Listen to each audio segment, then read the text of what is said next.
विद्यार्थी मित्रों, सभी को शुभकामनाएं। चलिए शुरू करते हैं। कविता कोशिश करने वालों की कभी हार नहीं होती।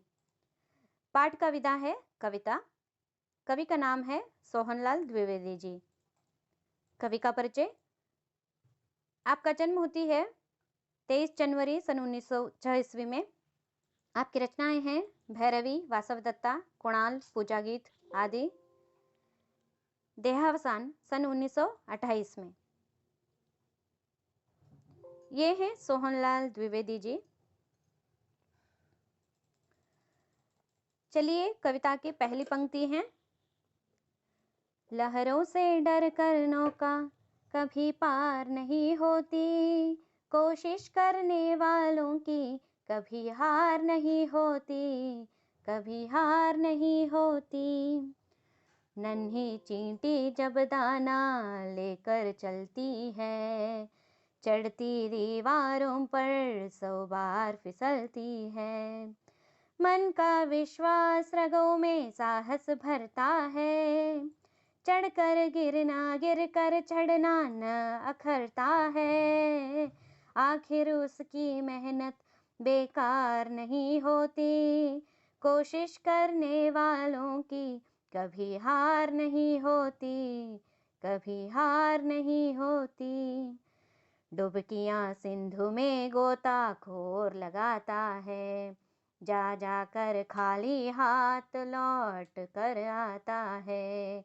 मिलते नहीं सहज ही मोती गहरे पानी में, बढ़ता दुगना उत्साह इस हैरानी में। मुट्ठी उसकी खाली हर बार नहीं होती, कोशिश करने वालों की कभी हार नहीं होती, कभी हार नहीं होती। असफलता एक चुनौती है, इसे स्वीकार करो। क्या कमी रह गई देखो और सुधार करो। जब तक न सफल हो नींद चैन को त्यागो तुम, संघर्ष का मैदान छोड़कर मत भागो तुम। कुछ किए बिना ही जय जयकार नहीं होती, कोशिश करने वालों की कभी हार नहीं होती, कभी हार नहीं होती। छात्रों, आपको शायद गाना अच्छा लगा होगा। चलिए शीर्षक का अर्थ जानेंगे। कोशिश शब्द का अर्थ है प्रयास, प्रयत्न। हार शब्द का अर्थ है पराजय। कविता का सार है। इस कविता में कोशिश करने से सफलता प्राप्त करने का संदेश मिलता है। कवि कहते हैं कि जीवन की प्रतियोगिता में असफलता से विमुख न होते हुए अपनी कमियों को खुद पहचान कर स्व प्रयत्न से लगातार आगे बढ़ने से हार कभी नहीं होती है। सतत प्रयत्नशील व्यक्ति की निश्चित रूप से जीत होती है। समस्याओं से मुंह न मोड़कर आगे बढ़ना चाहिए। इस तरह कवि इस कविता में संदेश देते हैं। इस पाठ में 1 अंक के 10 प्रश्न हैं, 2 अंक के 3 प्रश्न हैं।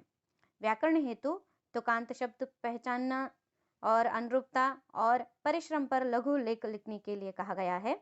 इसके साथ भावार्थ लिखना भी दिया गया है।